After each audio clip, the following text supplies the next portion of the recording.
जय हिंद दोस्तों, Sandeep tricky math special YouTube channel में आप सभी का स्वागत है। बिहार पुलिस न्यू भर्ती 2023 सामान्य ज्ञान का प्रैक्टिस सेट नंबर 23 है। प्रैक्टिस सेट नंबर 1 से लेकर 22 तक नहीं देखे होंगे तो उसके लिए प्लेलिस्ट बना दी है, वहाँ से जाकर आप सारी वीडियो देख सकते हैं। लाइव सेशन डेली सुबह 9 बजे आता है, तो जल्दी से इस लाइव सेशन में जुड़ जाइए और इस वीडियो को शेयर कर दीजिए। तो वीडियो स्टार्ट करते हैं और चलते हैं हम प्रश्न की तरफ। तो देखिए, पहला प्रश्न है आपके सामने कि रेगिस्तान में बादल क्यों नहीं बरसते हैं।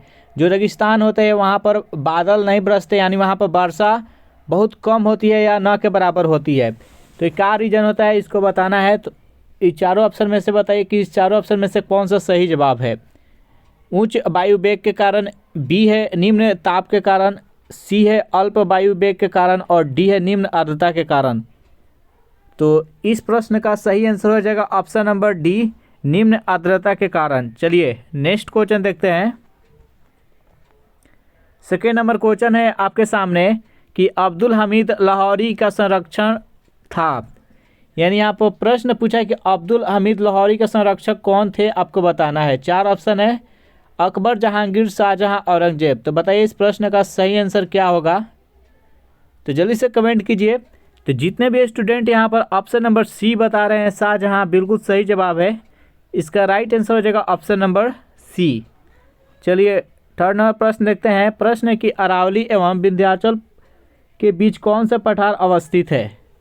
यानी जो अरावली और विंध्याचल पर्वत है, उस दोनों पर्वतों के बीच में कौन सा पठार है, आपको बताना है। मालवा का पठार, शिलांग का पठार, छोटा नागपुर का पठार और कर्नाटक का पठार।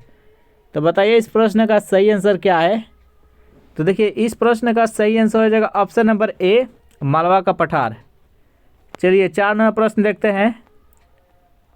प्रश्न है आपके सामने कि भारतीय संविधान का कौन सा अनुच्छेद अनुसूचित क्षेत्रों और जनजातीय क्षेत्रों के प्रशासन से संबंधित है। बताइए इस प्रश्न का सही आंसर क्या है। चार ऑप्शन है आपके सामने, कमेंट कीजिए, आपके कमेंट का इंतज़ार है। और जितने भी स्टूडेंट लाइव सेशन में जुड़े हुए हैं तो इस वीडियो को शेयर कर दीजिए, और अभी तक इस वीडियो को लाइक नहीं किए होंगे तो लाइक कर दीजिए। तो देखिए, चार नंबर प्रश्न का आंसर हो जाएगा ऑप्शन नंबर सी, अनुच्छेद 244। चलिए पाँच नंबर प्रश्न देखते हैं। प्रश्न है कि जावा एवं सुमात्रा द्वीप किस देश में स्थित है, बताना है। बेहद इंपॉर्टेंट प्रश्न है कि सुमात्रा और जावा द्वीप किस देश में अवस्थित है। तो देखिए, इस प्रश्न का सही आंसर हो जाएगा ऑप्शन नंबर सी, इंडोनेशिया। चलिए छः नंबर प्रश्न देखते हैं कि लक्षद्वीप समूह कहाँ स्थित है, बताना है। ये भारत के एक केंद्र शासित प्रदेश है कि लक्षद्वीप। तो आपको बताना है कि इस कहाँ पर स्थित है। अरब सागर में, बंगाल की खाड़ी में, हिंद महासागर में और प्रशांत महासागर में। तो देखिए, इस प्रश्न का सही आंसर हो जाएगा ऑप्शन नंबर ए, लक्षद्वीप है जो कि अरब सागर में स्थित है। तो बिल्कुल सही जवाब है। जितने भी स्टूडेंट ऑप्शन नंबर ए बता रहे हैं उनका सही जवाब है। चलिए सात नंबर प्रश्न देखते हैं कि मुंबई हाईवे किससे संबंधित है। इस्पात उद्योग से, पेट्रोलियम उद्योग से, कोयला उद्योग से और जूट उद्योग से। तो बताइए सात नंबर प्रश्न का सही जवाब क्या है कि मुंबई हाईवे किससे संबंधित है। तो देखिए, मुंबई हाईवे है जो कि पेट्रोलियम उद्योग से संबंधित है। तो इसका सही जवाब है ऑप्शन नंबर बी। आठ नंबर प्रश्न है कि हवाई जहाज किस मंडल में उड़ते हैं। बेहद इंपॉर्टेंट प्रश्न है, बताइए इस प्रश्न का सही आंसर क्या है। जो हवाई जहाज है वो किस मंडल में उड़ता है। संताप मंडल में, आयन मंडल में, मध्य मंडल में और इनमें से कोई नहीं। तो देखिए, इस प्रश्न का सही आंसर हो जाएगा ऑप्शन नंबर ए, संताप मंडल। चलिए नेक्स्ट क्वेश्चन देखते हैं। भारत में श्वेत क्रांति का जनक किसे कहा जाता है। बेहद ही महत्वपूर्ण प्रश्न है, बताइए इस प्रश्न का सही आंसर क्या है कि भारत में श्वेत क्रांति का जनक किसे कहा जाता है। तो इस प्रश्न का सही आंसर हो जाएगा option number A, doctor B Kurien. और एम स्वामीनाथन हरित क्रांति के जनक है। तो ये भी याद रखिएगा। श्वेत क्रांति किससे संबंधित है, तो ये दूध उत्पादन से संबंधित है। नेक्स्ट क्वेश्चन देखते हैं, गोल क्रांति किससे संबंधित है। बेहद इंपॉर्टेंट प्रश्न है। गोल क्रांति है वो किस फसल से संबंधित है आपको बताना है। तो गोल इनमें से क्या है, यानी फोकस करना है, जो सबसे ज़्यादा उस पर फोकस किया गया था। तो गोल क्रांति के अंतर्गत आलू उत्पादन पर जोर दिया गया था। तो इसका राइट आंसर हो जाएगा ऑप्शन नंबर बी। 11वां प्रश्न है कि उत्तर पूर्वी मानसून से सबसे अधिक वर्षा प्राप्त करने वाला राज्य कौन सा है। यहाँ पर बेहद इंपॉर्टेंट प्रश्न है कि उत्तर पूर्वी जो मानसून आता है तो सबसे ज़्यादा वर्षा किस राज्य में होता है, आपको बताना है। बताइए इस प्रश्न का सही आंसर क्या है। तो उत्तरी पूर्वी से जो मानसून आता है तो सबसे अधिक वर्षा होता है वो तमिलनाडु में होता है। तो इसका राइट आंसर है ऑप्शन नंबर सी। 12वां प्रश्न है कि गैल्वेनोमीटर के द्वारा किसका पता लगाया जाता है।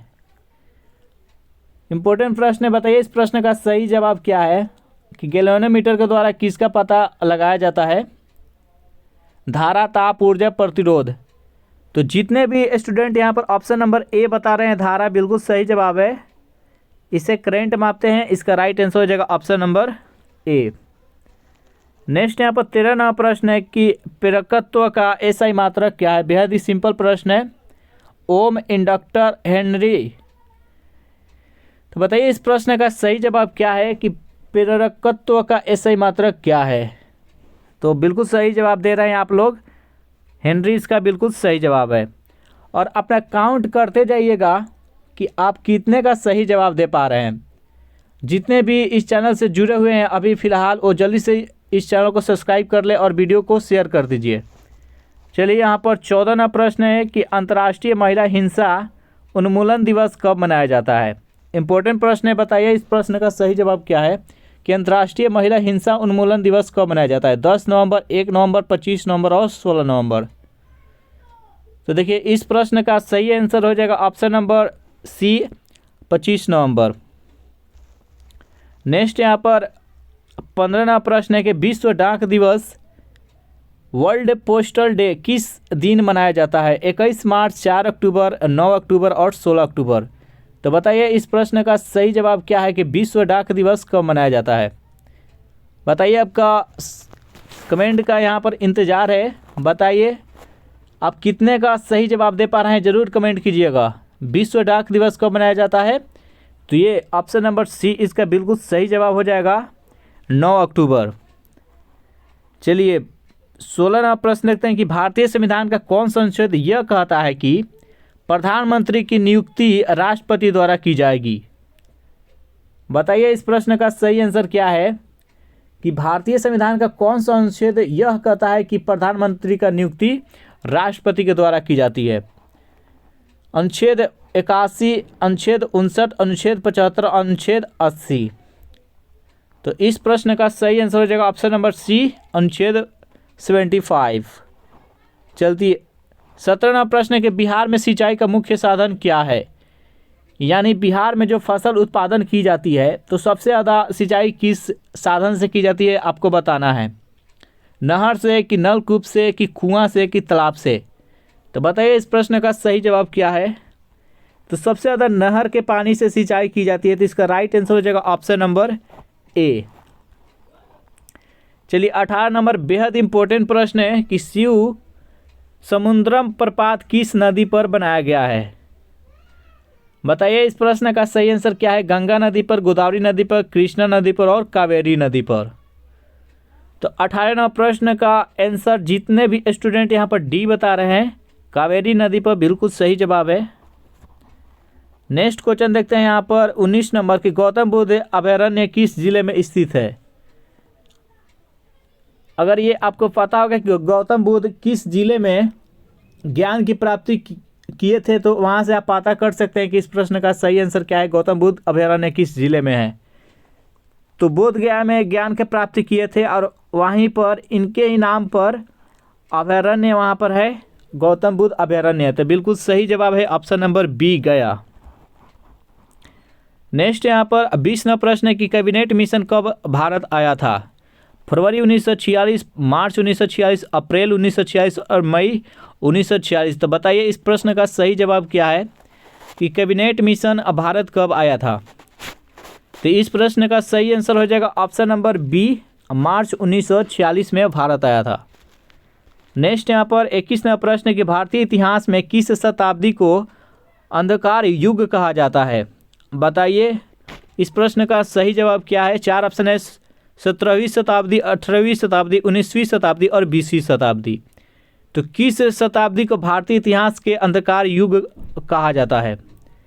तो इस प्रश्न का सही जवाब है ऑप्शन नंबर बी, 18वीं शताब्दी। चलिए नेक्स्ट क्वेश्चन देखते हैं। प्रश्न कि भारतीय राष्ट्रीय कांग्रेस के प्रथम अधिवेशन में कितने प्रतिनिधित्व ने भाग लिया था? यहाँ पर जो भारत राष्ट्रीय कांग्रेस का प्रथम अधिवेशन हुआ था उसमें कितने प्रतिनिधि भाग लिए थे आपको बताना है। तो 22वां प्रश्न का आंसर हो जाएगा ऑप्शन नंबर डी, 75। चलिए नेक्स्ट क्वेश्चन है कि विटामिन डी के कमी से कौन सा रोग होता है? बताइए, ये बेहद ही सिंपल प्रश्न है। बताना है कि इस प्रश्न का सही जवाब क्या है। तो देखिए जितने भी स्टूडेंट यहाँ पर बता रहे हैं option number D, vitamin D के कमी से सूखा रोग होता है, बिल्कुल सही जवाब है। इसका राइट आंसर हो जाएगा option number D. Vitamin D की कमी से बच्चों में रिकेट्स रोग होता है, जिसे सूखा रोग भी कहा जाता है। इससे बच्चों की हड्डियों में कमजोरी आ जाती है। तो याद रखिएगा जो सूखा रोग है उसे ही रिकेट्स भी बोलते हैं। नेक्स्ट यहाँ पर 24वां प्रश्न, महात्मा गांधी के राजनीतिक गुरु कौन थे? बेहद ही इंपॉर्टेंट प्रश्न है और बार बार ये प्रश्न है जो कि एग्जाम में पूछा जाता है कि महात्मा गांधी के राजनीतिक गुरु कौन थे। तो गोपाल कृष्ण गोखले इसका राइट आंसर हो जाएगा ऑप्शन नंबर ए। चलिए नेक्स्ट क्वेश्चन देखते हैं। सर्वेंट्स ऑफ इंडिया सोसाइटी की स्थापना किसने की थी? बताइए इस प्रश्न का सही आंसर क्या है कि सर्वेंट्स ऑफ इंडिया सोसाइटी की स्थापना सुरेंद्र नाथ बनर्जी, बाल गंगाधर तिलक, लाला लाजपत राय और गोपाल कृष्ण गोखले। तो 25वां प्रश्न का आंसर हो जाएगा option number D, Gopal Krishna Gokhale. Next question है यहाँ पर 26 नंबर, युगांतर पत्रिका किस शहर में शुरू हुआ था? चेन्नई में, पटना में, मुंबई में, कोलकाता में। बताइए इस प्रश्न का सही जवाब क्या है। युगांतर पत्रिका किस शहर से शुरू हुआ था? तो 26 नंबर प्रश्न का आंसर हो जाएगा option number D, Kolkata. Next यहाँ पर 27वां प्रश्न है कि विद्युत धारा का चुंबकीय प्रभाव सर्वप्रथम किसने अवलोकित किया था? हेनरी ने, ओरेस्टेड ने, फैराडे ने और वोल्टा ने। तो बताइए इस प्रश्न का सही आंसर क्या है। तो इस प्रश्न का सही आंसर हो जाएगा ऑप्शन नंबर बी, ओरेस्टेड। चलिए नेक्स्ट क्वेश्चन देखते हैं। 28वां प्रश्न के विद्युत चुंबकीय प्रेरण का सिद्धांत किसने दिया? बेहद ही सिंपल प्रश्न है और इम्पोर्टेंट प्रश्न है, ये आपके एग्जाम में आ सकते हैं। विद्युत चुंबकीय प्रेरण सिद्धांत किसने दिया था? तो 28 का आंसर हो जाएगा ऑप्शन नंबर सी, फैराडे। चलिए 29वां प्रश्न देखते हैं। चुंबकीय फ्लक्स की एसआई मात्रक क्या होता है? वेबर, एम्पियर, टेस्ला और कूलम्ब।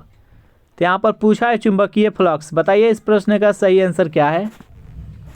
तो देखिए चुंबकीय फ्लक्स का एसआई मात्रक हो जाता है वेबर।